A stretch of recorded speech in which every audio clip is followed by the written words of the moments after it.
Hey everybody, welcome back to Issan, Thailand and Texas living. So this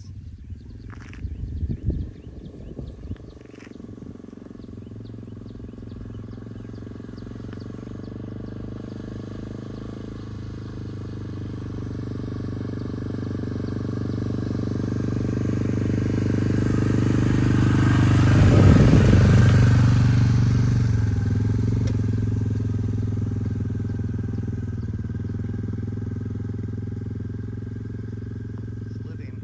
So this is one of our rice fields, and this year is a unique year in that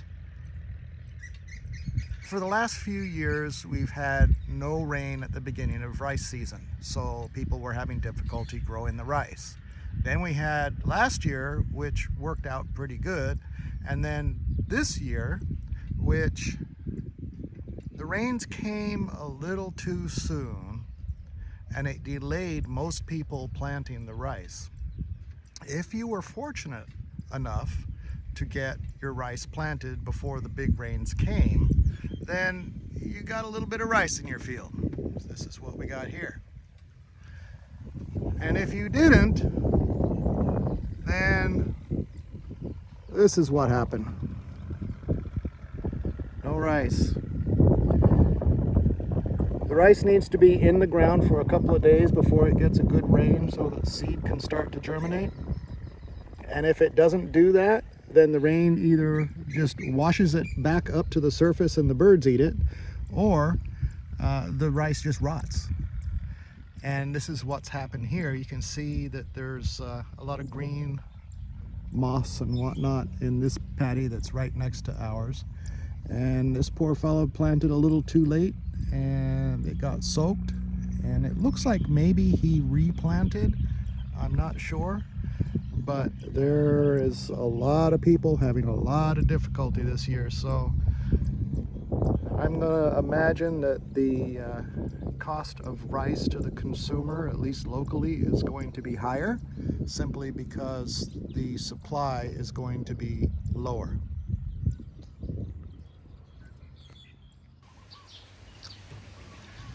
So a lot of my friends have asked me what's it like living in a village in Thailand, and it's very difficult to explain. So I thought I'd just take you on a little ride around and show you what there is.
This is the local temple and crematory. Most temples have a crematory.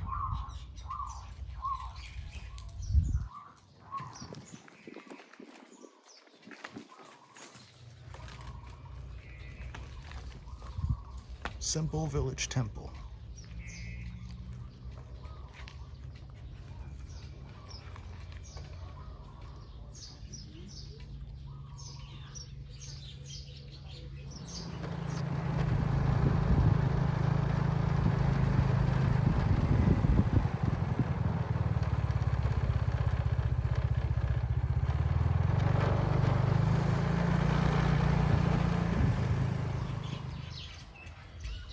This is the local school. They have only just put this fence up.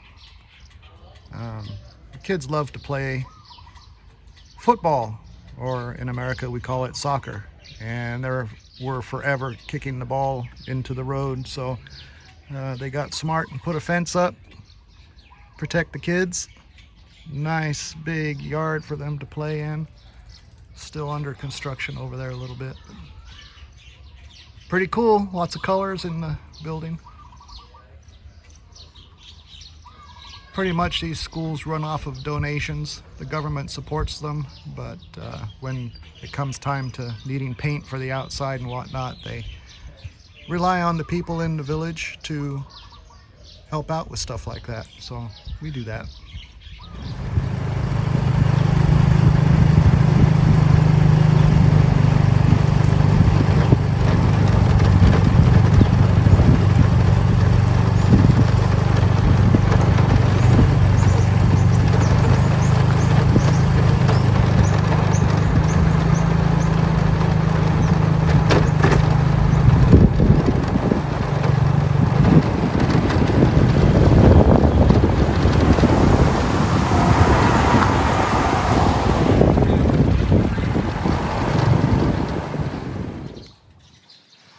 So with big business coming into the town, about 4 miles from here, the big conglomerate that takes care of all the 7-Elevens, it's called CP. There's even some food in America that comes from Thailand that is CP, like the wonton bowls that you can get at Costco. That comes from CP. Anyway, with that business coming in, there was a need for housing, and a lot of apartments sprung up in our village. This is one set. This happens to be our apartments.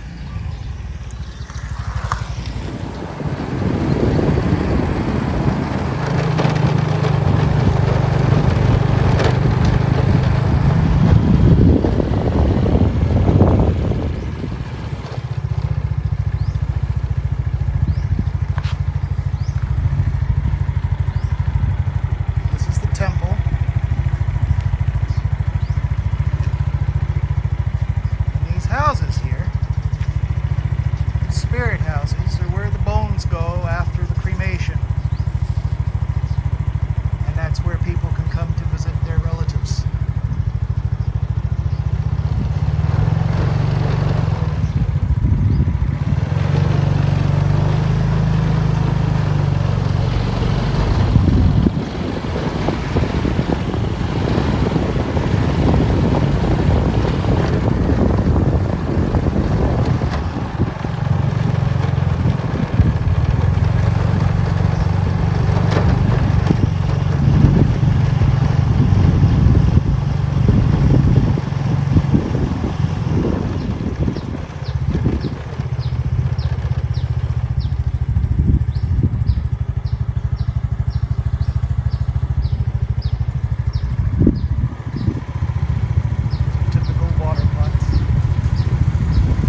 So like I mentioned previously, there was some difficulty in getting the rice to grow this year because of the unseasonable early rains, the heavy rains that ruined the rice that was planted and prevented people from planting.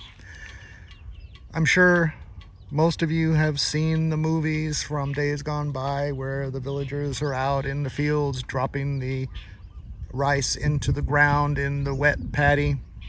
Well, that's basically what's happened here. The rice is grown in a paddy where it will grow, and it's grown very thick, and then it's pulled up, divided up into little clumps, and then planted by hand. All this has been planted by hand. Some person who owns this land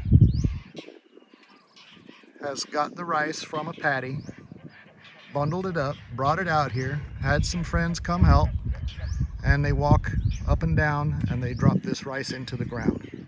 Let me see if I can give you a closer look. That's it.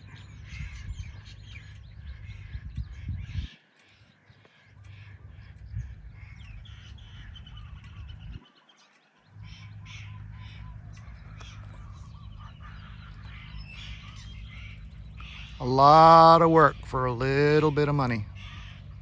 Crazy amount of work for a little bit of money. The people that make the money are the ones that get the rice from the farmer and sell it to the factories who make the food.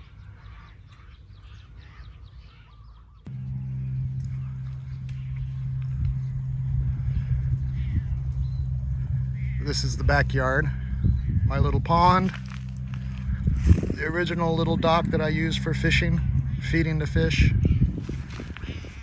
This is my current little dock for doing that. Of course, the killer cat came to join us. There he is. He likes to go fishing. And he thinks we're going fishing right now. We're not going fishing, buddy. Sorry, no fishing. So, here's the back of the house. A little gate to come down here. We have a lot of food plants. Coconut, banana, mango.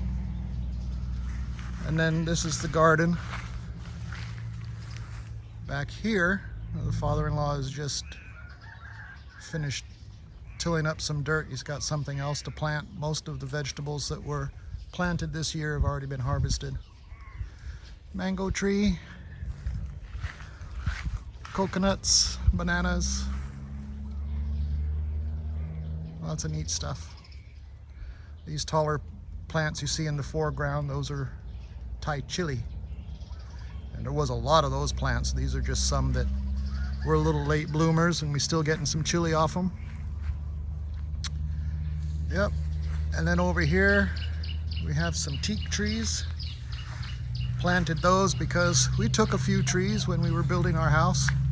Not from here, but from elsewhere. And we decided that when the kids grow up, when the nieces and nephews grow up, they're going to need trees to build. And there's hardly anything left around here. So we planted some teak, we planted some hardwood. This is all hardwood over here, rosewood, and it's called Maidu, which is Pradu. And hopefully when they are old enough, then these trees will be mature enough and they can take the trees for housing, and this one will be giving them fruit, mangoes. In the afternoon when I walk out here, the fish know it's time to eat. And these fish, they are tilapia, which typically feed on the bottom. But they've eaten everything out of this pond. There's so darn many fish. We've been trying to catch a bunch and transplant them to other ponds and whatnot. In the distance you see our little coconut orchard that is not doing well at all, unfortunately. They're growing, but not well. So anyway, the fish normally come here to the dock and I throw the food in, throw my line out, catch one or two for the cat, because he's gotten too lazy to catch his own. So that's why he follows me whenever I come down here. Yeah, so I came down here and was playing with the cat, and I noticed some bees were flying around. So I looked in the mangrove tree, and lo and behold, look at the nest that's in there. That thing is probably, I've never seen one square before, but they made this one square. That's about 14 inches on a side. That thing is huge. Hopefully they don't eat all their honey before they go. Save some for me, guys. All right, everybody, it is fish feeding time.